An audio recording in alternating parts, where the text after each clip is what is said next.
মোটামুটি আমরা HTML এর যতগুলো ট্যাগ ছিল আমরা শিখেছি এবং যেগুলো বাদ গেছে ওগুলো আমরা শেষ করতেছি আর কি। ডিভ ট্যাগটা সম্পর্কে আমরা জানবো এখন। HTML এ কিছু কিছু ট্যাগ আছে যে ট্যাগগুলো আমরা আসলে HTML এ বুঝতে পারবেন না, এগুলো শেখার জন্য কোথায় যেতে হবে আপনাকে? CSS এর হেল্প লাগবে। যেমন ডিভ ট্যাগের নাম কি? ডিভ মানে কি? ডিভিশন। বাংলাদেশকে কয়টা ডিভিশনে ভাগ করা হয়েছে? 64টা ডিভিশনে, 64টা জেলায়, ডিস্ট্রিক্টে। ডিভিশন হচ্ছে কয়টা? 8টা ডিভিশন। একটা বাংলাদেশ, সেই বাংলাদেশকে আপনার 8টা ডিভিশনে ভাগ করে ফেলা আছে। এটা হচ্ছে ঢাকা, এটা হচ্ছে কুমিল্লা তো ডিভিশন না বোধহয়। ঢাকা, রাজশাহী, হ্যাঁ, রংপুর, তারপর চিটাগং, বুঝতে পারছেন? হ্যাঁ, বরিশাল আছে এরকম। এখন আপনি একটু চিন্তা করে দেখেন, বাংলাদেশকে বিভিন্ন ভাগে ভাগ করে ফেলা হয়েছে কিসের মাধ্যমে? ডিভিশনের মাধ্যমে। আপনি আপনার ওয়েবসাইট নিয়ে যখন আপনি কাজ করবেন, আপনার ওয়েবসাইটটাকে আপনি বিভিন্ন ভাগে ভাগ করে ফেলবেন। এটা হচ্ছে ওয়েবসাইটের হেডার, এটা হচ্ছে ওয়েবসাইটের ফুটার, হ্যাঁ, তারপর এটা হচ্ছে ওয়েবসাইটের সাইড বার, এটা হচ্ছে রাইট সাইড বার, এটা লেফট সাইড বার। এই যে বিভিন্ন ভাগে আপনি আপনার ওয়েবসাইটটাকে ভাগ করবেন, আপনি কোন ট্যাগের মাধ্যমে ভাগ করবেন? কোন ট্যাগের মাধ্যমে ভাগ করবেন আপনি? ডিভিশন ট্যাগের মাধ্যমে আপনি ভাগ করবেন। সবাই বুঝতে পারছেন? সবাইকে ক্লিয়ার? ওকে, আপাতত এতটুকুই মাথায় রাখেন। ডিভ ট্যাগ মানে হচ্ছে ডিভিশন ট্যাগ। ডিভ ট্যাগ মানে কি? Division tag. ওকে, তাহলে এটা নিয়ে CSS ছাড়া এটা কাজ করবে না, বুঝতে পারছেন? সো আমরা নেক্সট ক্লাসে ডিভ ট্যাগ নিয়ে আলোচনা করব আর কি। এবার নিচে আসেন, আমরা কিছু আজাইরা ট্যাগ দেখে নিই। সাব সুব ডেল অলরেডি দেখেছি। ব্লক কোট মানে কি? একটু আগে আমরা কিউ ট্যাগ দেখেছি। কিউ ট্যাগের কাজ কি? কোন একটা লেখার ডানে বামে ইনভার্টেড কমা সে এখানে অ্যাড করে দিবে আপনার। বাট ব্লক কোট এটার মানে আসলে কি চলেন আমরা জেনে নিই। সাপোজ আমি এখানে লিখলাম হচ্ছে আপনার, একটু ছোট করে ফেলি আবার। সাপোজ আমি এখানে একটা h1 বা h2 ট্যাগ নিলাম। h2 ট্যাগের মধ্যে আমরা লিখলাম হচ্ছে কি লেখা যায়? লিখলাম হচ্ছে আমরা HTML কে বিদায় দিতে যাচ্ছি। ওকে, পি ট্যাগের মধ্যে আমরা কিছু একটা বিশাল বড় ডেসক্রিপশন লিখে দিব যে আমরা কেন HTML কে বিদায় দিতে যাচ্ছি, তাই না? এখানে আমার কিছু মানে হিজিবিজি লেখা লাগবে না, মানে যে লেখার কোনো মানে নাই, আমার তো এখানে কিছু একটা সিম্পল লেখা লাগবে, ঠিক না? প্রফেশনাল যারা ডিজাইনার তাদের জন্য একটা ওয়েবসাইট বানানো হয়েছে, লরেম ইপসাম। এই ওয়েবসাইটটাতে আপনারা সব সময় যাবেন। মানে পিটেকের মধ্যে আমার এখন একটা প্যারাগ্রাফের স্যাম্পল রাখতে হবে তো নাকি? এখন আমি যদি নিজে নিজে লিখতে থাকি, আমি ভাত খাই, তুমি কি খাও, হ্যাঁ, তুমি কই যাও, কয় লাইন লিখতে পারবেন? মানে একটা সমস্যা হবে না? আমার তো একটা স্যাম্পল কোড দরকার, প্যারাগ্রাফের মধ্যে আমার কিছু লেখা রাখা দরকার। তো এই জন্য যারা ডিজাইনার তাদের জন্য একটা ওয়েবসাইট বানানো হয়েছে loremipsum.com। এখানে গেলে আপনি অনেক অনেক মানে কি বলা হয় এগুলোকে ডেমো টেক্সট বলা হয়, ডেমো টেক্সট। আপনি ডেমো টেক্সটগুলো কি করবেন? আপনার ওয়েবসাইটে আপনি ব্যবহার করবেন। সবাই ক্লিয়ার? সবাই বুঝতে পারছেন? এবার একটা রিলোড দেন, দেখেন তো কাজ করে কিনা। এই হচ্ছে আমাদের ওয়েবসাইটের হেডিং, হেডলাইন, এবং এই হচ্ছে আমাদের ওয়েবসাইটের প্যারাগ্রাফ। অনেক অনেক আগে আপনার অনেক সময় যেটা হয়তো হেডলাইন ঠিক আছে, বাট প্যারাগ্রাফটাকে একটু একটা ট্যাব মানে একটু সে একটা বাম দিক থেকে একটু সরে যাবে, এরকম তৈরি করা লাগতো। ব্যাপারটা বুঝতে পারছেন?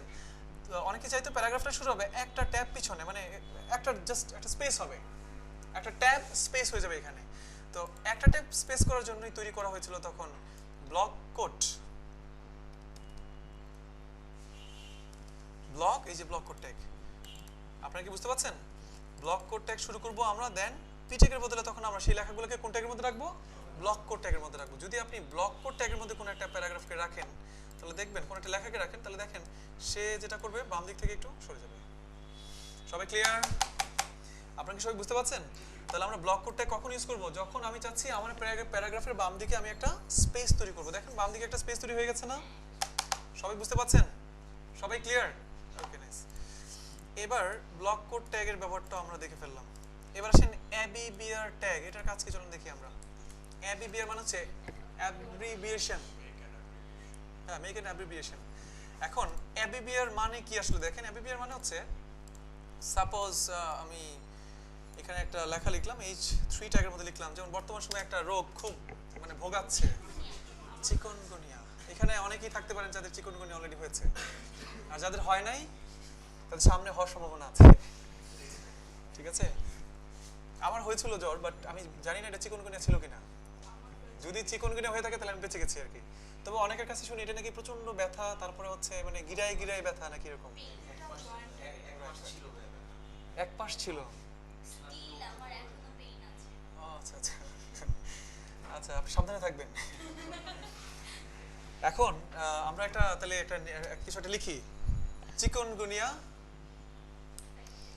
চিকনগুনিয়া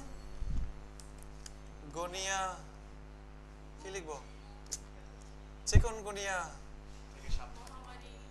হইলে শেষ, লিখে দিলাম। আর কোনো কথা পাচ্ছি না। চিকনগুনিয়া হইলে শেষ। যেমন একটা কথা ছিল না, যক্ষা হইলে নাই রক্ষা নাকি জানি ছিল, এরকম টাইপের। আচ্ছা, চিকনগুনিয়া হলে শেষ। এবার আপনি একটু স্ক্রিনের দিকে তাকান, এখানে লেখা আছে চিকনগুনিয়া হলে শেষ। কিন্তু চিকনগুনিয়া তো রিসেন্টলি একটা মানে ভাইরাস জনিত একটা রোগ, তাই না? চিকনগুনিয়ার মানে কি কেউ মানে অনেকে কি জানবে? চিকনগুনিয়ার মানে তো অনেকেই জানে না, তাই না? এখন একটা সময় যেমন আমি মনে করতাম চিকনগুনিয়া মনে হয় শুধুমাত্র চিকনা চাকনা যারা আছে আর কি তাদের হয়তো হবে, পরে দেখি যে না, যারা একটু ভালো স্বাস্থ্যবান তাদের হচ্ছে। এখন বিষয়টা হচ্ছে আপনার এই চিকনগুনিয়া শব্দটার কি কোনো মানে আছে এখানে? মানে আমরা কি কোনো মানে, ধরেন অনেকেই মানে জানে না, আমি চাচ্ছি চিকনগুনিয়া শব্দটার একটা মানে আমি বলে দিব। এটার মানে বা এটার একটা মানে অর্থ আমি এখানে বলে দিব আর কি।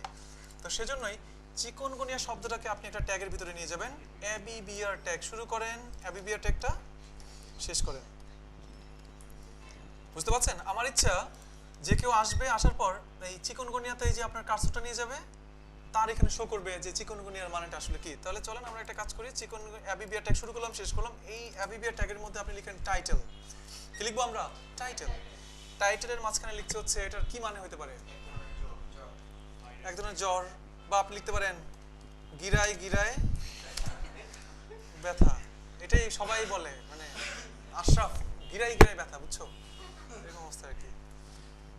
এবার আপনি রিলোড দেন, দেখেন চিকনগুনিয়া হইলে শেষ লেখাটার মধ্যে চিকনগুনিয়ার নিচে কেমন যেন একটা কি আছে, ডট আছে। এটা মানে কি? এটা মানে হচ্ছে নিশ্চয়ই চিকনগুনিয়া এই শব্দটার একটা মানে আছে।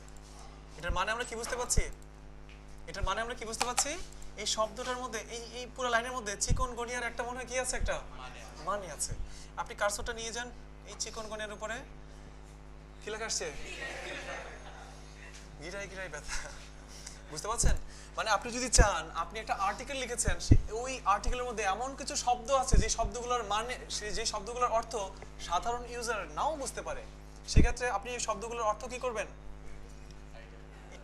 এবিবিআর ট্যাগের মাধ্যমে লিখে দিবেন। সবাই ক্লিয়ার? এবিবিআর ট্যাগের কাজ কি আমরা সবাই ক্লিয়ার? সবাই বুঝতে পারছেন? ওকে, জি।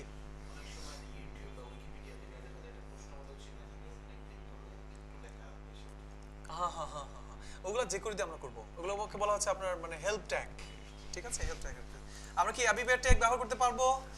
এবার এবিবিআর ট্যাগের পর আমরা দেখবো হচ্ছে আরেকটা tag, address tag. Actually address tag তেমন কিছুই না।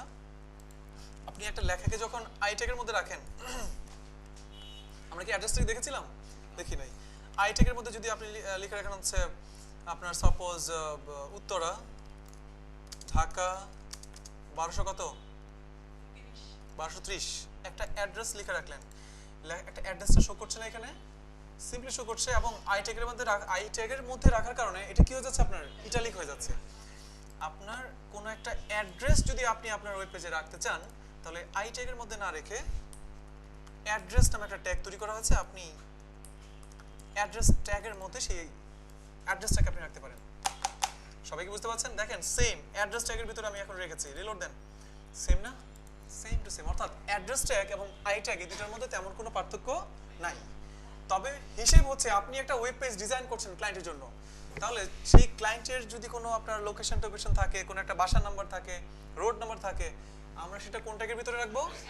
অ্যাড্রেস ট্যাগের ভিতরে রাখবো। সবাই ক্লিয়ার? ওকে, এইমাত্র আমরা অ্যাড্রেস ট্যাগটাকেও শেষ করলাম। এখন আসেন আমরা আরেকটা ট্যাগ শিখবো, বিডিইউ ট্যাগ। কি tag? BDO tag, bidirectional tag. এটা আরেকটা মজার ট্যাগ। সাপোজ আপনি একটা মেসেজ আপনি আপনার ফ্রেন্ডকে দিতে চাচ্ছেন, আপনি আপনার ফ্রেন্ডকে একটা মেসেজ দিতে চাচ্ছেন কি, যে কাল সকালবেলা তুমি তাল গাছের নিচে আসিও। বুঝতে পারছেন? আপনি কি দিতে যাচ্ছেন? আপনি আপনার ফ্রেন্ডকে মেসেজ দিতে যাচ্ছেন কাল সকাল ঠিক 9টায় তুমি তাল গাছের নিচে আসিও। কিন্তু আপনার আম্মু আবার জানে আপনি কি করেন, HTML CSS নিয়ে কাজ করেন। আপনার আম্মু এসে যদি দেখে ও আচ্ছা কাল সকাল 9টায়, আপনার ফ্রেন্ডের আগে দেখবেন আপনার আম্মু চলে যাবে সেখানে। বুঝতে পারছেন? এই জন্য আমাদের কি করা উচিত, মানে আপনি ভিডিও ট্যাগের মাধ্যমে একটা কাজ করতে পারবেন এখানে। যেমন ভিডিও ট্যাগ আমরা এখানে শুরু করলাম, তারপর ভিডিও ট্যাগটাকে আমরা এখানে শেষ করে দিলাম। এবার আপনি লিখেন কাল সকাল 9টায় তাল গাছের নিচে থাকিও দিলাম। এবার যদি এটাকে এভাবে রাখেন কাল সকাল 9টায় তাল গাছের নিচে থাকিও, কিছু হইলো? বুঝে বলবেন না সবাই? আপনি কি করবেন, সুন্দর মতন এটার ডিরেকশন চেঞ্জ করে দিবেন। ডিরেকশন চেঞ্জ করে দিবেন ডির প্রপার্টি, আপনার অ্যাট্রিবিউটের নাম কি ডির। এবার এখানে লিখে দেন নরমালি যে কোনো লেখা শুরু হয় বাম দিক থেকে, বাম দিক থেকে শুরু হয়ে কোন দিকে যায়, ডান দিকে চলে যায়। বাট আপনি একটা কাজ করে ফেলেন, লেখাটাকে ডান দিক থেকে শুরু করে বাম দিকে নিয়ে আসেন। আপনি রাইট টু লেফটে নিয়ে আসেন, রাইট সরি এটার ভিতরে আপনি লিখবেন রাইট টু লেফট। এবার যদি হ্যাঁ RTL মানে রাইট, আরতে রাইট, টিতে টু, তাতে লেফট। এবার যদি রিলোড দেন দেখবেন লেখা ঘুরে গেছে। এখন আপনার আম্মু যতই পড়াশোনা মানে চেষ্টা করুক না কেন, ওকাট এচিন এটা আরেকটা ভাষা তৈরি হয়ে গেছে নাকি? Right right. কিন্তু উল্টা ভাবে যদি পড়েন কাল সকাল 9টায় তাল গাছের নিচে থাকিও, আমরা কি বুঝতে পারছি? যে দেখবে সে সোজা দেখবে। আপনার আম্মু তো আর ডিরেকশন বুঝে না, ঠিক আছে টুকটাক, আচ্ছা ঠিক আছে এটা। কিন্তু আপনার এই ভিডিও ট্যাগ, আপনার এই ভিডিও ট্যাগ এই গোপন মেসেজ পাঠানোর জন্য তৈরি করা হয়নি। আপনার কিছু কিছু ল্যাঙ্গুয়েজ আছে আমাদের, যেমন আরবি ল্যাঙ্গুয়েজ শুরু হয় কোন দিক থেকে, রাইট টু লেফট। যখন আপনি অ্যারাবিক ল্যাঙ্গুয়েজ দিয়ে কাজ করবেন, আপনার ওয়েব পেজে আপনি চাচ্ছেন অ্যারাবিক ল্যাঙ্গুয়েজ আপনি হয়তো এখানে পোস্ট করলেন, সেক্ষেত্রে কি আপনার ডিরেকশন চেঞ্জ করে দিতে হবে না? অ্যারাবিক ল্যাঙ্গুয়েজগুলো আপনার এখানে কাজে লাগানোর জন্যই video tag direction right to left, উল্টা হয়ে যাবে, রাইট। আমরা কি সবাই ক্লিয়ার? সবাই বুঝতে পাচ্ছেন? সবাই বুঝতে পাচ্ছেন? ওকে, এবার আসেন আমরা আরো কিছু ট্যাগ দেখি। আচ্ছা এখানে আরো কিছু ট্যাগ আছে, আপনারা দেখেন var tag, kbd tag, code tag, pre tag. আচ্ছা প্রি ট্যাগটা সম্পর্কে আমরা একটু আলোচনা করি। প্রি ট্যাগ, ঠিক আছে, এগুলো সবই আননেসেসারি ট্যাগ, তারপর প্রি ট্যাগটা সম্পর্কে একটু আলোচনা করা দরকার আছে। আপনি এই HTML ট্যাগের মধ্যে মানে আপনার ডকুমেন্টের মধ্যে আপনি লিখলেন হচ্ছে আমি ভাত খাই, সাপোজ আমরা কোর্সের মধ্যে শুধু ভাত খেয়ে যাচ্ছি আর কি, ওকে, প্রত্যেক বেচেই হচ্ছে খালি মানে ভাত, এবং ডেভেলপমেন্ট পার্ট পর্যন্ত আমরা শুধু ভাতই খেয়ে যাই না। পরে কোর্স শেষে আবার আমরা মানে কোর্সে আমাদের পার্টি হয়, সেখানে অবশ্য আমরা মানে রেস্টুরেন্ট থেকে বিরিয়ানি টিরিয়ানি এনে পরে খাই আর কি। এবার আমি ভাত খাই লিখলাম, এবার একটু দেখেন এই ভাতের পর আমি স্পেসের পর স্পেস দিয়ে দিলাম, এখানে এন্টারের পর এন্টার দিয়ে দিলাম।